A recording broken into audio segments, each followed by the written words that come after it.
يلا بقى حبايبي، تعالوا نعمل الاندومي الجميل ده في البيت ونبطل من بره نشتريه. حلوه الفكره جدا جدا يا جماعه، وجميله وطعمها في منتهى الجمال. بس ان شاء الله لو عجبك ما تنسينيش في لايك واشتراك وتعملي شير عشان الفيديو يوصل لاكبر عدد ممكن.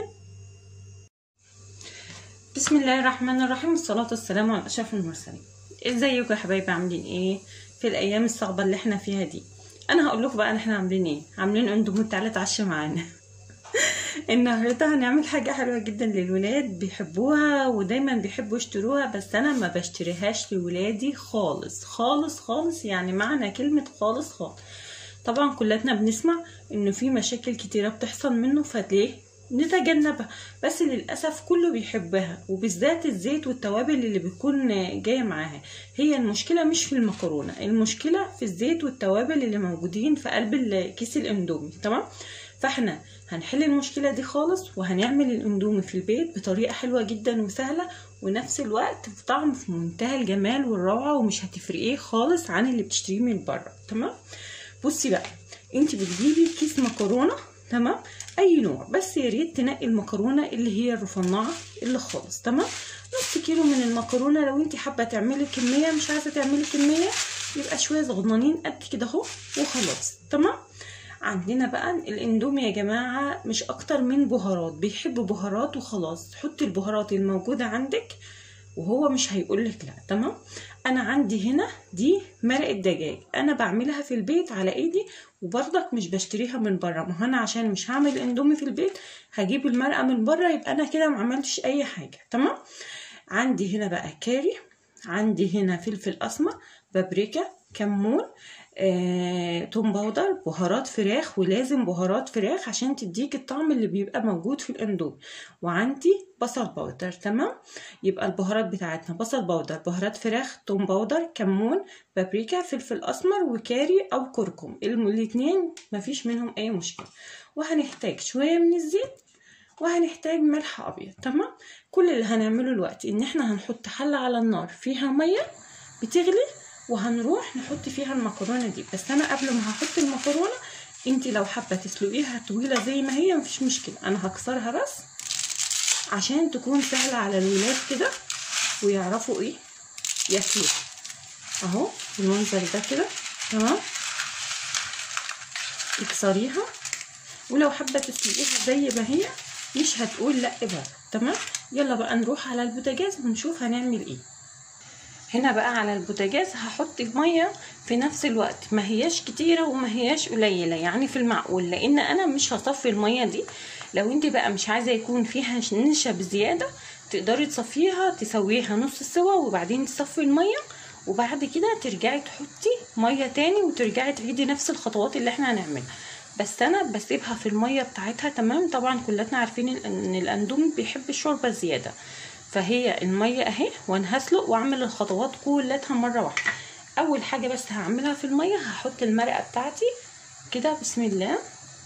في ناس بتحب تعملها بشوربه، هي بردك وراحتها. وهحط معلقه صغننه كده من الملح، بسم الله. وهحط معلقه واحده كمان بس من الزيت اهو. تمام، وخلاص. واول ما الميه بتاعتي دي تغلي هبدا انزل فيها بالمكرونه، هي خلاص قربت تغلي اهي. الوقت بقى يا حبايبي هبدا كده اقول بسم الله وانزل بالمكرونه بتاعتي، بسم الله اهو كده، بسم الله. لو انت حابه تكسريها اكتر من كده كسريها، بس هي كده حلوه قوي اهو. وبالراحه عليها كده وانت بتقلبيها، ما تضغطيش عليها قوي، شويه شويه وهتلاقيها طرت معاكي وبقت تمام. تمام اهو. ولو في حاجه واقفه هتنزل.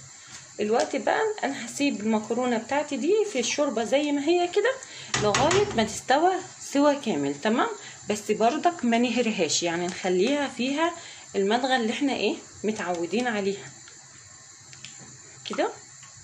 تمام، على ما المكرونه بتاعتنا بقى تستوى وتاخد غلوه، نروح نجهز البهارات ونشوف احنا هنجهز البهارات ازاي.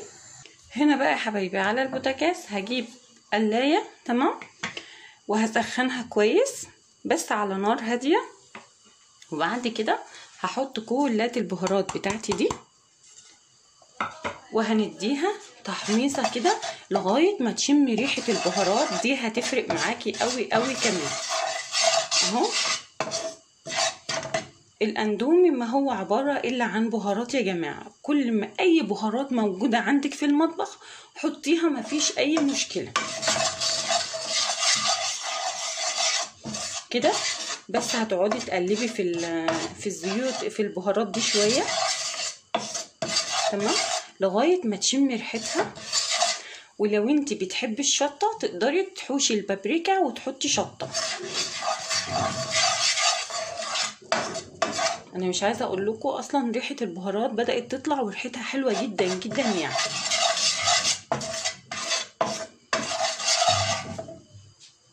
الوقت بقى بعد ما حمصت البهارات بتاعتي كده هنزل عليها بمعلقه واحده بس كده من الزيت، تمام، وهنديها تقليبه برضه عشان تديني نفس الطعم اللي موجود في قلب التوابل بتاعه البهارات الاصليه.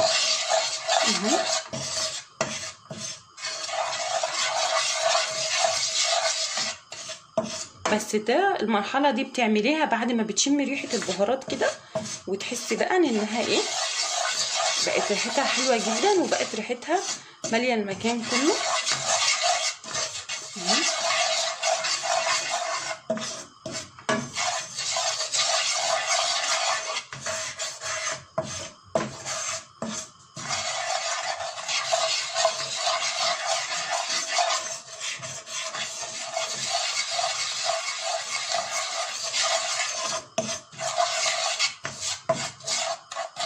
الوقت بقى هطفي على البهارات بتاعتي دي لغايه ما تكون المكرونه كملت السوا بتاعها وبقت تمام، ونرجع بقى نضيف لها البهارات بتاعتنا كده.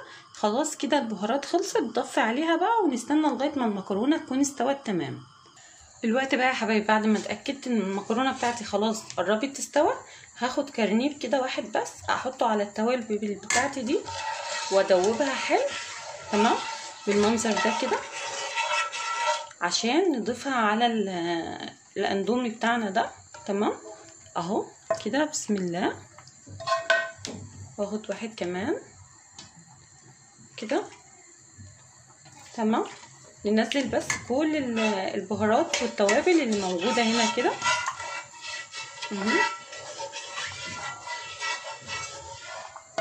كده بسم الله، واحكمي انت بقى على الشكل، واكيد انت متخيله الريحه معايا عامله ازاي. على فكره في ناس بتحب تعملها بالخضار، تقدري تضيفي لها جزر، ممكن بسله، ممكن اي نوع انت بتحبيه من الخضار، تمام. خلاص يا جماعه دوقي الملح بتاعها بقى، وان حسيتي ان الملح كده بقى مظبوط معاكي خلاص مفيش اي مشكله. اهو يا جماعه شايفين الجمال ما شاء الله، شايفين جمالها وحلاوتها كده.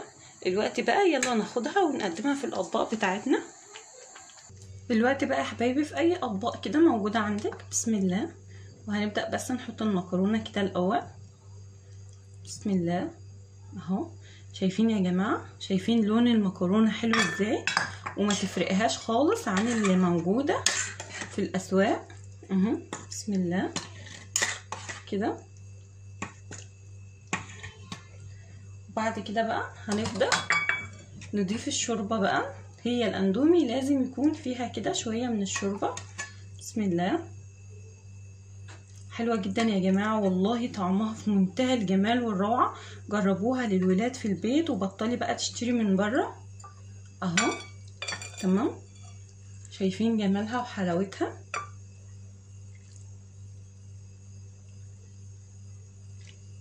اهو يا حبايبي شايفين جمالها، طبق كده يدفي في البرد اللي احنا فيه ده.